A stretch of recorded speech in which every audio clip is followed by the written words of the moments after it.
peu savent à quoi il sert réellement. Des témoins interloqués parlent de lumières étranges zébrant le ciel la nuit. De bruits effrayants produits par des engins supersoniques. Et même de rencontres avec des formes de vie inconnues sur Terre. Le gouvernement américain nie jusqu'à l'existence de cet endroit retranché du monde. Mais une équipe de spécialistes est bien décidée à découvrir la vérité. Que dissimule-t-on dans cet endroit? Qui protège-t-on? Et jusqu'où le gouvernement est-il prêt à aller pour garder le secret de la zone 51?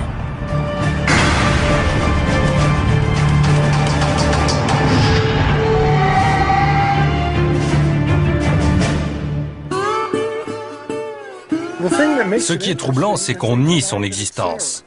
La zone 51 ne ressemble à aucune autre base militaire américaine. Situé au cœur du désert du Nevada, ce complexe top secret est entouré de montagnes abruptes et inhospitalières. Il est protégé par un système de sécurité infranchissable qui le soustrait au regard des curieux, mais aussi, comme le reprochent certains, au contrôle de l'État.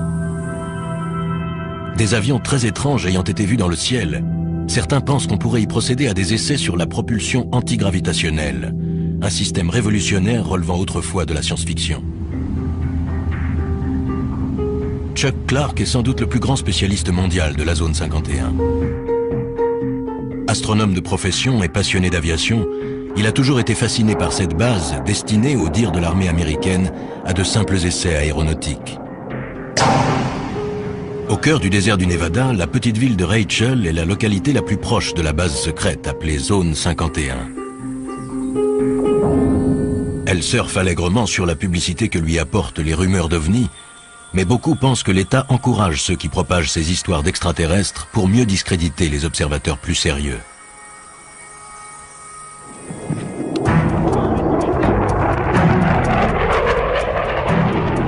Chuck Clark s'est installé à Rachel pour surveiller et noter les moindres activités de la base. Aujourd'hui, il retrouve l'équipe d'experts qu'il a réunie pour tenter pendant 24 heures et en utilisant tous les moyens légaux possibles de mener l'enquête la plus complète jamais réalisée sur la véritable nature de cette base mythique. Leur mission, une journée et une nuit à l'affût du moindre indice, pour découvrir ce que l'État cache derrière les murs de la base militaire la plus protégée au monde.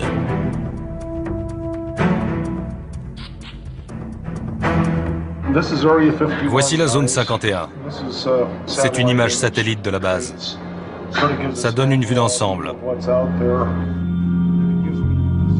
Chacun des hommes présents apporte des connaissances et un savoir-faire unique. Guy Norris a été primé pour ses reportages sur l'aviation militaire. Toute sa vie, il a étudié les bases et les avions classés top secret. C'est intéressant, vous voyez, il n'y a absolument aucune indication de piste sur la carte dans cette zone interdite. Autrement dit, aux yeux du monde, il n'y a pas de piste ici. Même s'il est évident que la réalité est tout autre. Bob Grove, spécialiste en communication militaire, a étudié le SAS. Il y a plusieurs centaines de fréquences actives. Je vais les analyser et les écouter et voir si elles sont aussi actives qu'elles semblent l'être. Mike Johnson, détective privé, a déjà travaillé sur l'affaire. Les mesures de sécurité ne se limitent pas au fait d'avoir situé la base dans ce désert au fin fond de nulle part. Il sait que dans toute base militaire sous haute surveillance, les gardes sont fortement armés. Ici, ils sont prêts à faire feu sur les individus pénétrant sans autorisation. Pour pouvoir mieux observer le fonctionnement de la base, le groupe se sépare en deux équipes. La première s'occupera de la surveillance électronique. Mike et Bob vont faire le tour de la base pour étudier de plus près son système de sécurité. Ils observeront les personnes qui les surveilleront et avec leur scanner radio, iront espionner la base par-delà les barbelés et les guérites des gardes. Deuxième équipe, surveillance visuelle. Chuck guidera Guy au sommet du mont Tikabou, le seul site offrant une vue sur la base que l'armée n'a pas investie. Chuck va pointer son télescope astronomique non sur les étoiles, mais sur la zone 51. Chuck est déjà allé là-haut des dizaines de fois pour photographier le site et ses opérations.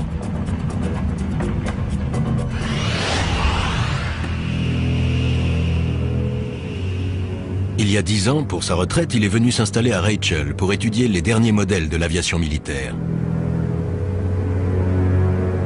Ses observations l'ont amené à constater que derrière les murs de la zone 51, la base règle et un commandement bien particulier, à l'abri des regards indiscrets et au-dessus des lois.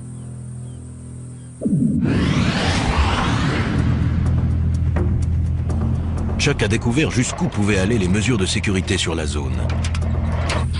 Un jour, alors qu'il marchait dans le désert, il est tombé sur ce qu'il croyait être les débris d'un avion. J'ai voulu sortir le truc du sable par curiosité et j'ai vu une antenne qui dépassait. J'ai dégagé le sable. C'était un émetteur relié à un détecteur placé dans une boîte en plastique. Chuck venait de découvrir un détecteur de mouvement, placé non pas dans la zone tampon sécurisée, mais à des kilomètres du périmètre de la base secrète, dans un espace public. Pour Chuck, ces détecteurs viennent s'ajouter à la longue liste de moyens mis en place par la base pour surveiller de près les faits et gestes d'innocents citoyens.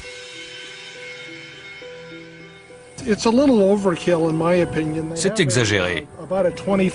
Ils ont une zone tampon de 40 km. Plus on s'approche et plus le terrain est impraticable. Je ne comprends pas pourquoi ils vont installer ce genre d'appareil en dehors de la zone. J'en ai trouvé dans la vallée d'à côté, à plus de 12 km de la limite et à 1 km de l'autoroute 375.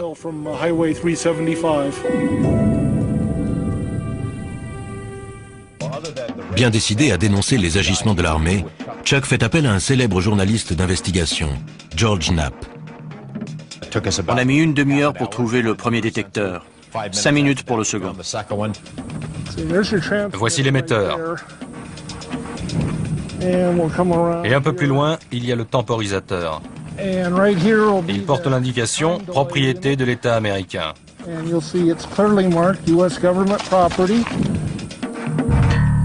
Au total, les deux hommes découvrent plus d'une dizaine de détecteurs destinés à transmettre des informations à la zone 51.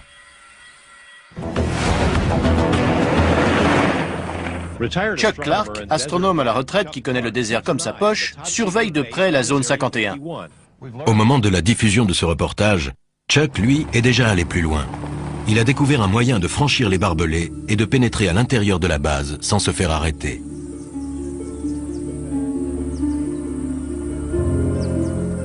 Mais pour cela, il doit parcourir 800 km jusqu'à Denver, dans le Colorado. Ce bâtiment d'allure banale renferme des technologies ultramodernes mises au point par les militaires qui dirigent la zone 51. Chuck peut désormais renverser la situation et espionner la base. En effet, la société Space Imaging possède et exploite ICONAS, le premier satellite commercial à haute résolution. Ce satellite met 98 minutes pour effectuer une révolution autour de la Terre, et les images aériennes qu'il fournit sont tellement précises qu'il peut isoler le bâtiment qui finance la zone 51, le Capitole. Chuck, pourquoi cet intérêt pour cette zone? Je me suis installé là-bas il y a 10 ans, et quand je n'observais pas les étoiles et le ciel, je pointais mon télescope sur la base. Ça doit leur plaire. Ils adorent. Les photos aériennes d'ICONAS permettent à l'équipe de Space Imaging de créer une réplique fidèle en 3D de la zone 51. L'État américain n'apprécie guère Chuck, mais il ne peut empêcher Space Imaging de lui offrir son premier aperçu de l'intérieur de la base ultra secrète. Ça alors. C'est la zone 51 reconstituée grâce aux images d'ICONAS. On peut la survoler à l'aide de ce logiciel. C'est fantastique. J'ai pris des photos de la façade de ces bâtiments, mais je n'avais jamais vu celui-là. On voit du sable sur la piste. Peut-être qu'un engin a atterri récemment dessus ou juste à côté. C'est peut-être aussi juste un trompe-l'œil. Ces gens sont retors. Il faut l'être pour diriger une base pareille. Ce serait bien leur genre. Ouais. Vous allez diffuser ça? Je suis un peu Little Brother surveillant Big Brother. À force d'être à l'affût de détails, on finit par comprendre des choses. C'est aussi sécurisé qu'on le dit et qu'on le voit à la télé? Sans doute plus encore. Ils ont installé des détecteurs à des kilomètres de la zone. Ils vous repèrent bien avant que vous n'approchiez de l'enceinte. Je ne vais pas disparaître après ça. Ça se pourrait. Une fois sa mission accomplie, Chuck reprend aussitôt la route, impatient de faire part de ses découvertes au reste de l'équipe. Mais pendant la zone 51, le gouvernement fédéral lançait déjà sa contre-attaque. Un coup dur attendait Chuck. Un ami m'a appelé. Le FBI était avec lui et m'a demandé ce que je fabriquais dans la zone 51. Il laissait sous-entendre que Chuck allait passer un mauvais quart d'heure.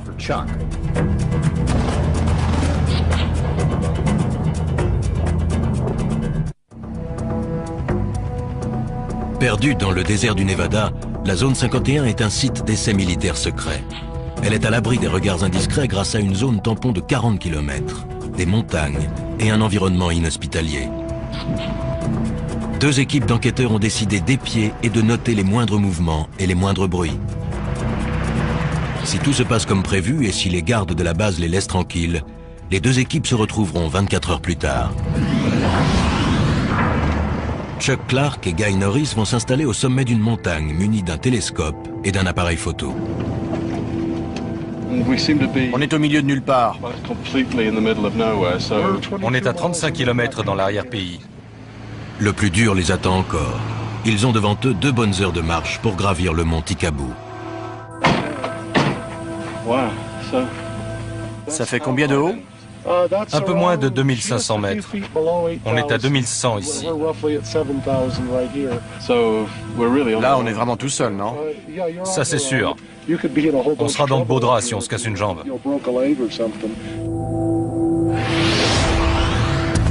Chuck Clark va au-devant de graves ennuis. George Knapp ayant révélé qu'il avait découvert des détecteurs de mouvement cachés hors du périmètre légal de la zone 51, le FBI a décidé de lui donner une leçon.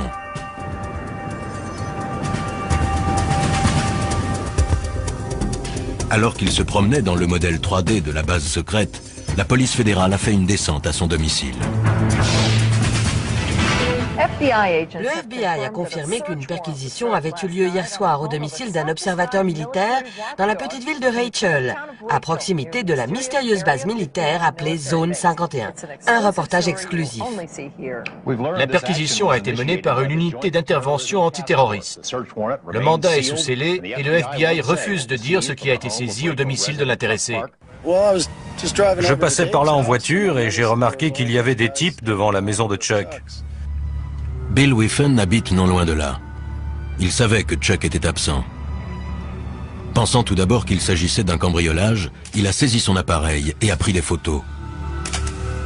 Les hommes et les femmes que l'on voit ici sont des membres de l'unité antiterroriste. Il y avait une dizaine de voitures et plus d'une dizaine de personnes. J'ai reconnu les insignes et le sigle FBI sur leur veste. Je les ai photographiés. Ils remplissaient des cartons et ils ont emporté un disque dur. Chuck arrive chez lui sans se douter de ce qu'il attend. Voyons voir. Tiens, c'est bizarre. Chuck a perdu le fruit de son travail, mais il se sent aussi traqué dans son intimité et menacé. Le mandat et la liste du matériel confisqué ont été laissés sur la table de sa salle à manger. C'est juste un mandat de perquisition. Ils ont laissé une carte. Et l'inventaire, je suppose. Voyons ça. Mandat de perquisition de la Cour américaine. Unité antiterroriste du Nevada. Rien que ça. Chaque recoin de la maison a été soigneusement fouillé. Ils ont pris un tas de trucs. Des scanners, des radios. Ils ont embarqué 6 disquettes, 15 CD, des photos de la zone 51, des négatifs, 2 albums de photos et l'écran. Ça, je ne vois pas pourquoi. Qu'est-ce qu'ils espèrent tirer d'un écran? Ah, le téléphone. Les nouvelles vont vite. Des voisins et des amis appellent. Allô? Apparemment, le FBI est passé chez moi en mon absence. Non, je n'ai pas encore disparu. C'est pour ce soir. Ce que je fais ne leur plaît pas, mais ce n'est pas illégal. Ils n'ont pas dû apprécier qu'on raconte qu'ils ont placé des détecteurs sur l'espace public. Leur message était clair. Arrêtez.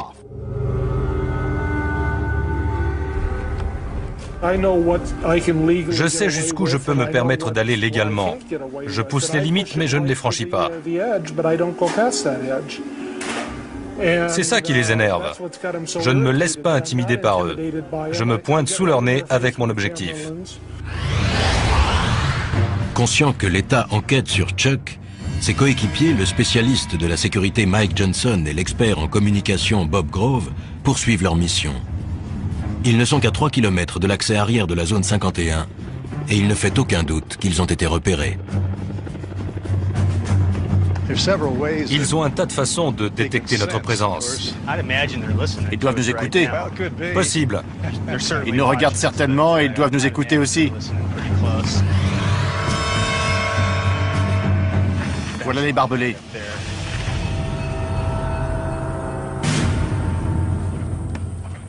Les deux hommes décident de longer les barbelés sans quitter des yeux le bâtiment des gardes. Voyons ce qu'on va trouver. Il y a des détecteurs sur la clôture là-bas. La boîte blanche. C'est bien possible. Allons voir ça de plus près. Ils sont visiblement sous surveillance. J'irai pas plus loin. Oui, allons voir s'il y a quelque chose de l'autre côté de la route. À environ 100 mètres de distance, ils voient pour la première fois les forces de sécurité privées engagées pour protéger la zone 51. Sur la base, on les appelle les camos, à cause de leur tenue de camouflage beige.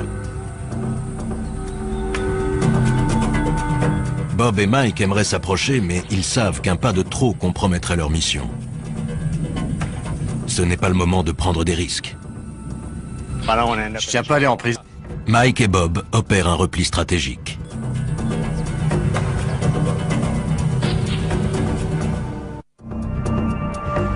Nos enquêteurs souffrent des rigueurs du climat désertique. Ils réalisent que 24 heures est un délai bien court pour tenter de découvrir les mystères d'un lieu dont l'État continue de nier l'existence. J'aurais dû m'entraîner. Sur la montagne, Chuck et Guy ont entrepris l'ascension du mont Tikaboo par un sentier dangereux. Ils portent un télescope de 20 kg et du matériel pour affronter la nuit froide. Les 800 premiers mètres jusqu'à la crête sont tuants. Le chemin est raide et glissant. Et ça ne va pas en s'arrangeant. Leur destination, le seul site d'où l'on puisse avoir une vue en surplomb de la zone 51.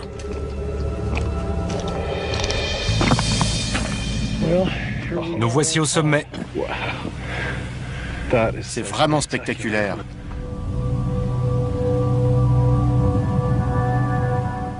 Alors, ça valait la peine. J'ai du mal à exprimer ce que ça me fait d'être là. C'est bizarre. On est là, sur la planète Terre, mais on a l'impression d'être à la lisière d'un autre monde. À travers la brume de chaleur, c'est bien un autre monde qu'on aperçoit. Un monde que l'État américain a cherché à soustraire au regard des curieux. Je vois des bâtiments qui brillent au soleil et j'aperçois une des pistes. C'est incroyable. Je n'en crois pas mes yeux. C'est inimaginable. Depuis le temps, c'est vraiment incroyable. C'est pas un mythe. Non, ça existe vraiment. Chuck et Guy se hâtent d'installer leur équipement.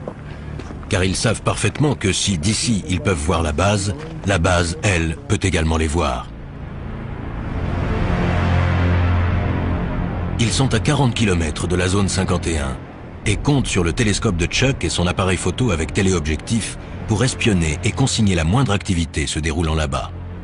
Avec le téléobjectif, l'image sera grossie jusqu'à 50 fois. Je vois. Les deux hommes savent que la base sert à tester des technologies modernes et ultra secrètes, dignes des récits de science-fiction.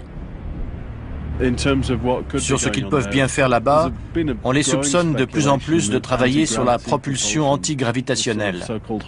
La quête du Saint Graal de l'aéronautique serait sur le point d'aboutir. On parle d'expérience sur l'antigravitation et j'ai vu 2 ou 3 trucs. Quel genre?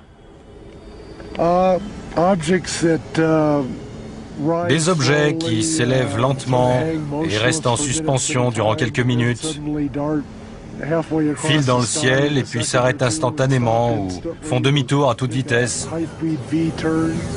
C'est incroyable. On ne sait jamais à quoi s'attendre. Ils testent toutes sortes de choses ici. En contrebas, dans le désert, déguisés en simples campeurs, Bob Grove et Mike Johnson s'apprêtent à écouter tout ce qui entre ou sort de la zone 51. Ils n'auront pas de vue directe sur la zone, mais Bob pourra écouter toutes les transmissions. Si un phénomène quelconque se produit, on peut le mesurer physiquement grâce à tout un tas d'instruments. Celui-ci, par exemple, vous entendez le bruit qu'il fait? Ça indique la présence d'émetteurs, ce qui est le cas puisqu'on porte tous les deux des petits micros sans fil.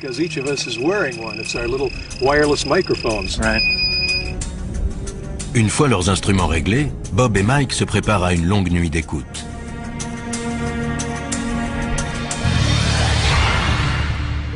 Au sommet du Mont Ticaboo, Chuck Clark et Guy Norris ajustent la position du télescope. Si un événement se produit, ils n'auront que quelques secondes pour réagir. C'est une nuit sans lune. On a plus de chances qu'il se passe quelque chose, non? Ça augmente les possibilités. Ils ne prendront pas le risque de faire des essais au clair de lune. Moins la lune est visible et plus on a de chances qu'ils en fassent.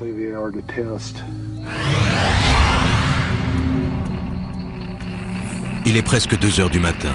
Le spécialiste en électronique Bob Grove et l'expert en sécurité Mike Johnson ont établi leur camp juste en bordure de la base. L'équipement radio ultra perfectionné va repérer toute activité au sol ou dans les airs.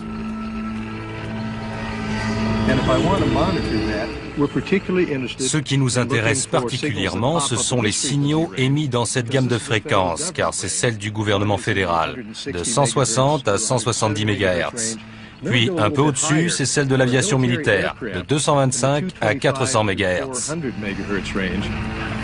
Ils entendent tous les sons émis dans la zone 51.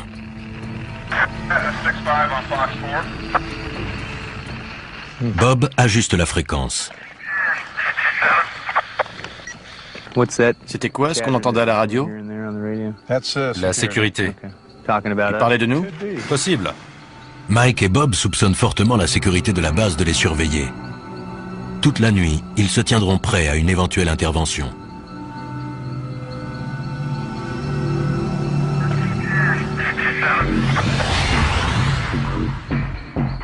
De leur côté, Chuck et Guy voient des lumières s'allumer. La base semble en activité, même à 3 heures du matin. Depuis que je me suis installé ici, la base s'est énormément agrandie. Elle a dû doubler de taille rien que ces 10 dernières années. Au sommet de la montagne, comme en contrebas dans le désert, règne un étrange silence. Mais soudain, le léger grésillement continu de la radio est interrompu. Bob fait son possible pour stabiliser la fréquence. Il y a un certain nombre de fréquences militaires air-sol actives. Il doit y avoir quelque chose dans le ciel. Et il y a aussi des fréquences de contrôle au sol. Le quelque chose en question se dirige à toute vitesse vers Guy et Chuck. Il y a un point très brillant dans le ciel, juste au-dessus de nous. Vous avez vu ça? C'est fou. Il est toujours là. Il se dirige vers le nord, on dirait. Incroyable. C'était extrêmement lumineux et juste au-dessus du site. C'est peut-être un aéronef éclairé par une lumière directionnelle puissante. Guy espère que l'engin va repasser pour que Chuck puisse le photographier. Mais le ciel redevient soudainement silencieux au-dessus du site. La piste est replongée dans l'obscurité. 5h30 du matin. Le jour se lève. Chuck et Guy jettent un dernier coup d'œil sur la base avant que la brume de chaleur n'obscurcisse l'image. On voit la tour de contrôle à gauche de la colline un peu plus haute, au centre. Elle dépasse de 5 ou 6 mètres. Oui, je vois. On dirait que les véhicules sont sur le côté gauche du nouveau taxiway.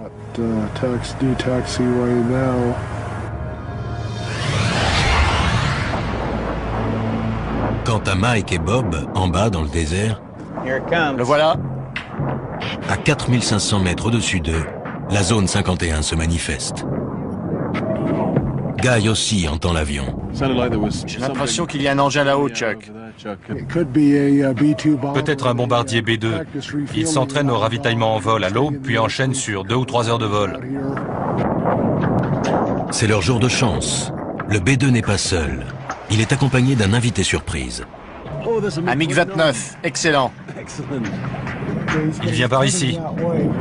Bien que la guerre froide soit révolue, ici les Américains continuent de s'entraîner à combattre des avions soviétiques.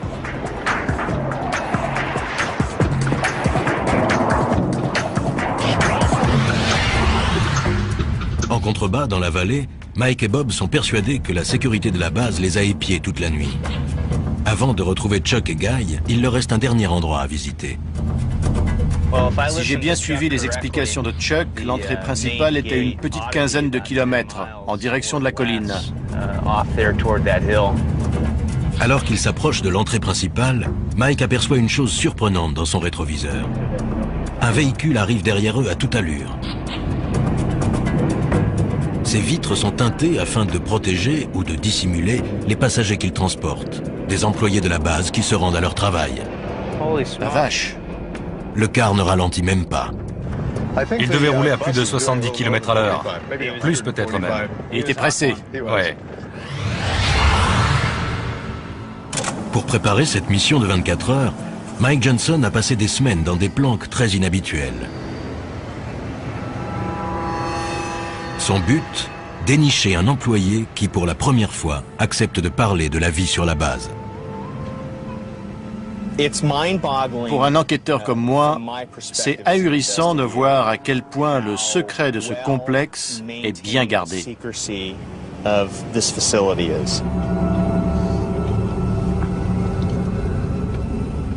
Première énigme à élucider, combien de personnes travaillent sur ce site perdu dans le désert et comment s'y rendent-elles?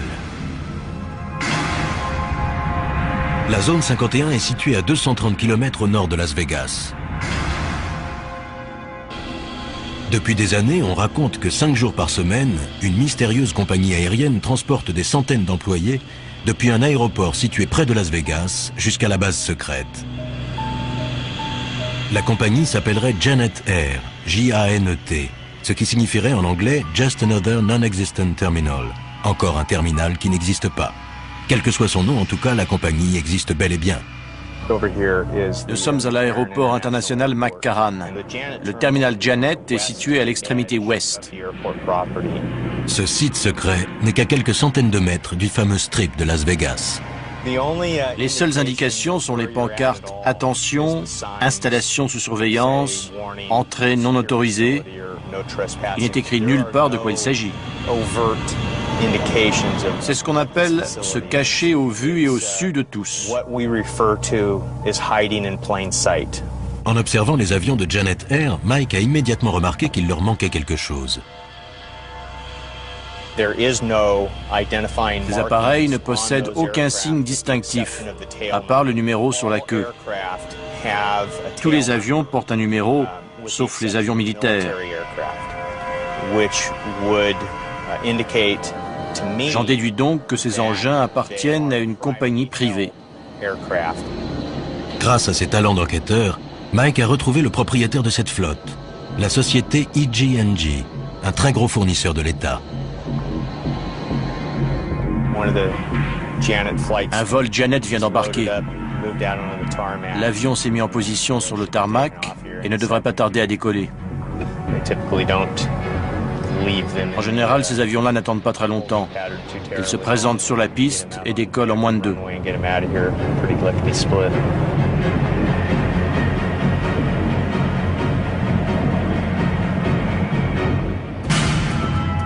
Chaque jour, des centaines d'hommes et de femmes franchissent ces grilles pour aller travailler sur la zone 51.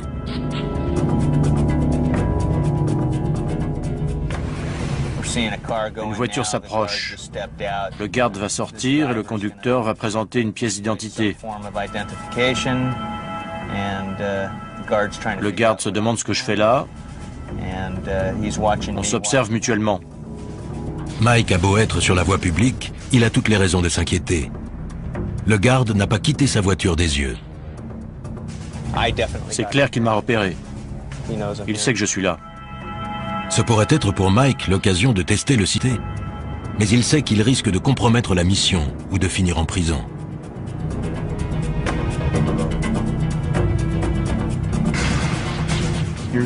Voilà le pick-up blanc des gardes. J'ai sur le dos la sécurité du terminal Janet et la police de Las Vegas.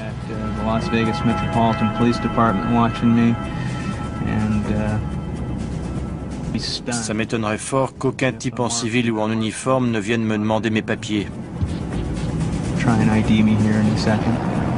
L'étau se resserre non seulement au sol, mais aussi dans les airs. Il y a un hélicoptère au-dessus de nous. Mike préfère battre en retraite. Il reviendra pour poursuivre son enquête lorsque les choses se seront calmées. Les 24 heures sont presque écoulées, mais Mike et Bob touchent au but. Je vois des panneaux oranges à flanc de colline, là. D'après Chuck, ils marquent la limite. Il y a des équipements de surveillance là-haut, et la limite est juste là. Oui, on y est. Moi, j'irai pas plus loin. Ce modeste tronçon de route est l'un des lieux les plus surveillés de la planète.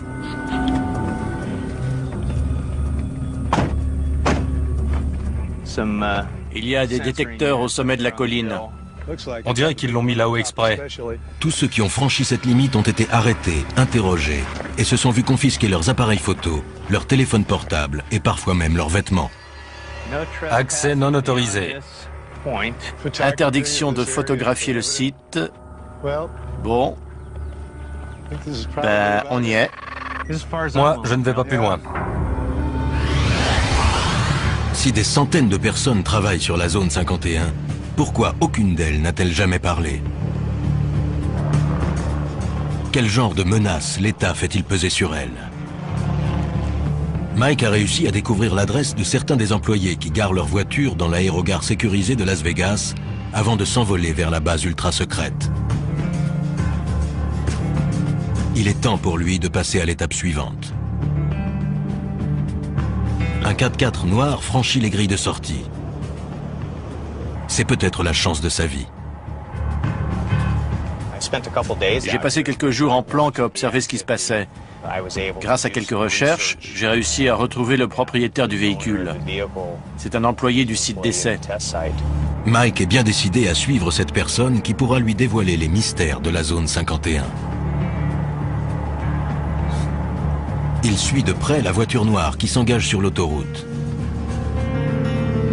Les événements prennent une tournure favorable. Plus cet individu s'éloignera des regards intimidants des gardes de la base, et plus il sera susceptible de parler.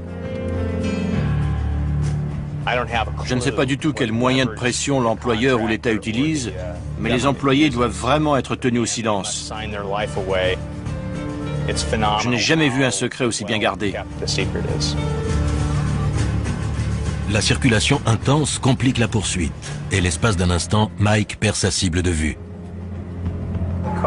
La voiture que je file est au moins 400 mètres devant moi. Mike réussit à recoller au véhicule.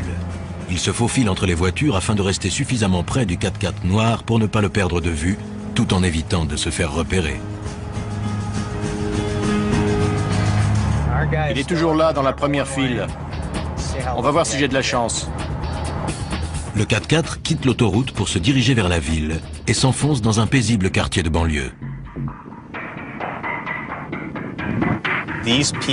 On a affaire à des gens de la classe moyenne ou légèrement supérieure.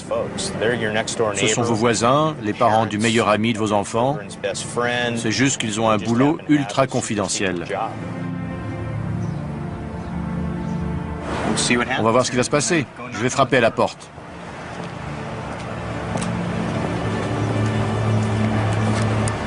Les réponses aux questions de Mike se trouvent-elles derrière cette porte? Quel secret va-t-il découvrir? Je m'appelle Mike Johnson. Je suis détective. Je ne viens pas vous causer d'ennuis. On a vu votre véhicule sortir de l'aérogare de Janet et on aimerait que vous nous parliez de la zone 51. Pas de commentaire. La porte s'est refermée et voilà. Sa réaction me conforte dans l'idée qu'il travaille bien là-bas. Mais voilà, il refuse de parler. Les règles strictes de confidentialité imposées par l'État sont un obstacle de taille. Mais Mike est patient. Il compte bien trouver quelqu'un qui acceptera de parler. Je vais devoir approfondir les recherches, dénicher un employé mécontent et prêt à parler, ou tout au moins à reconnaître avoir travaillé sur la zone 51.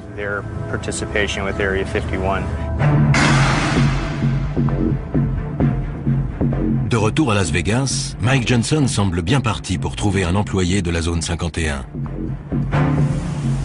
Un informateur lui a suggéré de se rendre dans cet hôtel tout à fait ordinaire. Si ces informations sont exactes, un ancien employé de la zone 51 l'attend à l'étage.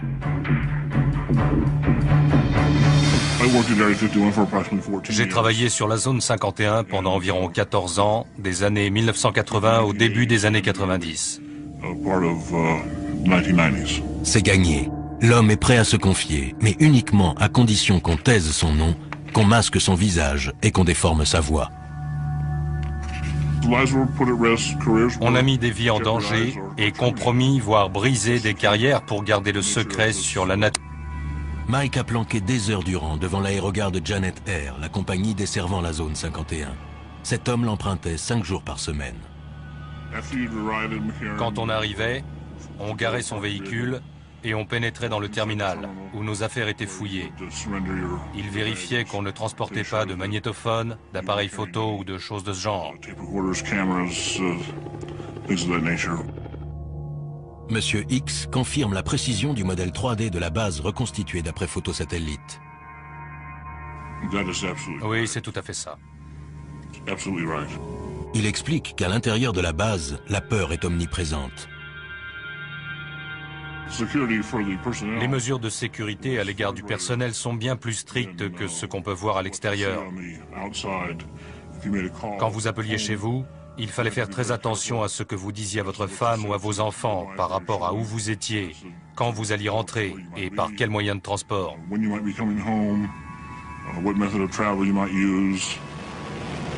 Quel genre de travail peut donc nécessiter une telle confidentialité? C'est une base d'essai d'appareils d'un nouveau genre, tout simplement. Les États-Unis montent des projets classés secrets pour une raison ou une autre, et les appareils sont testés et mis à l'épreuve sur ce site. D'après cet homme, la zone 51 ne ressemble à aucune autre base aérienne militaire.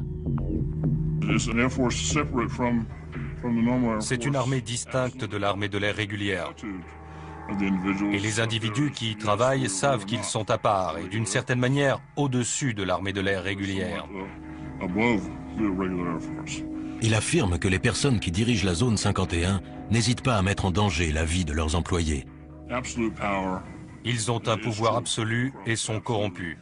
Les individus qui dirigent le site fonctionnent comme les personnages d'Apocalypse Now. Ils n'ont aucun scrupule. Ils remplissent leur propre mission.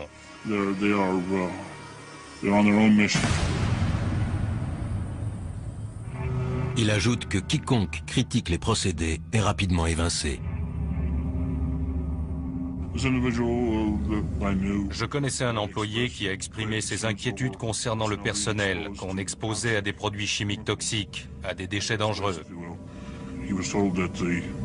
On lui a répondu que le projet avait pris du retard et qu'il fallait le boucler au plus vite, et que le personnel ne serait pas informé. Quand il a critiqué ça, il a été renvoyé. Il a dû quitter la base. Monsieur X sait les risques qu'il court. Mais il affirme que si la vérité n'éclate pas, la corruption pourrait bien détruire la véritable fonction militaire de la base. Le Congrès devrait ouvrir une enquête.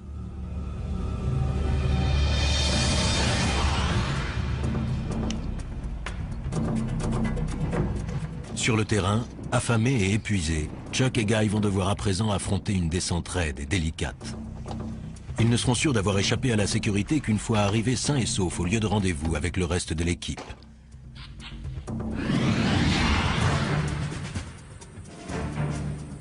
Depuis un véhicule garé en surplomb, un camo, un de ces gardes privés chargés de protéger la zone 51 et de repousser les éventuels curieux, observe Mike et Bob. Et voilà, là, il prend son pied. Il y a un mec là-bas qui nous regarde et nous écoute en ce moment même. Il doit rigoler en m'entendant parler de lui.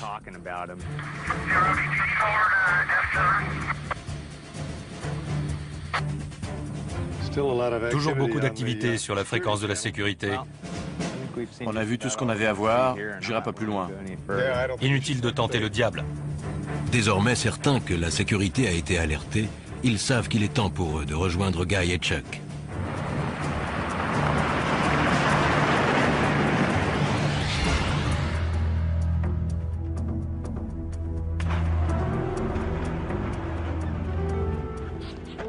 Salut. Vous êtes aussi fatigués que nous? Pire. L'enquête de ces hommes a prouvé que la base était en pleine activité. La radio crépitait, une mission se préparait. On avait une vue excellente de la base. C'était incroyable à une telle distance. Si ce qu'a rapporté Monsieur X est vrai, des hommes comme Chuck Clark et son équipe sont le seul espoir de voir un jour réformer une base militaire qui perd pied avec la réalité à cause d'un excès de confidentialité. Nous sommes la seule superpuissance encore en lice, et pourtant le mystère autour de la zone 51 s'est épaissi au lieu de décroître ces 2 dernières années. Pourquoi? Pourquoi les militaires entourent-ils la zone 51 d'un tel mystère? Est-ce pour protéger la sécurité nationale des États-Unis ou simplement pour couvrir des activités plus troubles? En tout état de cause, le gouvernement reste muet. Alors si vous passez un jour par le désert du Nevada, allez donc jusqu'à la zone 51 et regardez à travers les barbelés qui protègent le site. Car pour Chuck et ses amis, une chose est sûre, si vous cherchez des réponses, c'est là que se trouve la vérité.